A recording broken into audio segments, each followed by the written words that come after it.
సరేనా నేను ఎత్తపో నువ్వు ఇక్కడ కూర్చోబోటేమని ఒడ్డునే కూర్చున్న దానికి మరి ఇంటికన్నా ఉంచి రాకపోతేవి ఇందాకెందుకు తీసుకొచ్చినావు తిరుక్కుంటా ఇంటికాడ వంట అనుకున్నావా ఆ, ఇక్కడ పోయి ఎత్తరా నాకు పడేడత్తా నీకు తెలుసు కదా పందాం దానికి 3 ఇచ్చాట 3 వేలు అన్నాడట. ఓ మెల్లమెల్ల వేసుకుంటారా అవు కొర్రకు దాంతో అది ఎత్తగా నువ్వు నీ చేస్తూనే ఉంటేనే మీ అబ్బాయి అటే ఉరుకుతాంది. మరి ఏముండదు చిన్న కొడల దగ్గర అంతగనము. అరే అటుకొంచెం ఇటుకొంచెం ఎత్తే నువ్వు ఒర్రక చిన్న కొడలో బెల్లమైంది, పెద్ద కొడేమో అల్లమైంది.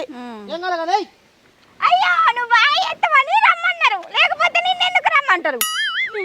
ఒక్కటేయాలి అక్కడే నిలిపితే ఎడ్డిస్తామేమో బాగా. మరి అది పని చేయమంటే నించొని ముచ్చట పెడతాంది. నేను ఎక్కడ దాకా వచ్చినా దాని మునిమి ఎక్కడున్నది చూడు ఒకసారి. ఎన్ని పోసాలు పెట్టినా బొమ్మ నువ్వు 2 పోసాలు పెట్టుకుంటా వచ్చి 3 వెళ్ళినా అని మాట్లాడుతుంది. మొత్తం మొత్తం మరి చేసే అబ్బో 2 పెడితే అక్కడ నుంచి ఇక్కడ దాకా వచ్చిన నేను.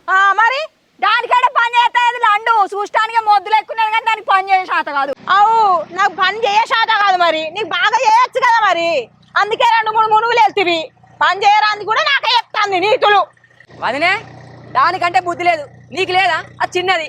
తోటలు వచ్చి అందరూ నారెత్తురు, మనం వేసుకోవద్దాం. నొల్లి పెట్టుకుంటారా చెప్పురి? నొల్లి పెట్టుకుంటా అవుతుందా మరిగా అని అందరు నాకే చెప్పేటోళ్ళ ఇల్లు ముందుగాలని పెళ్ళని చెప్పుకో పిల్లగా.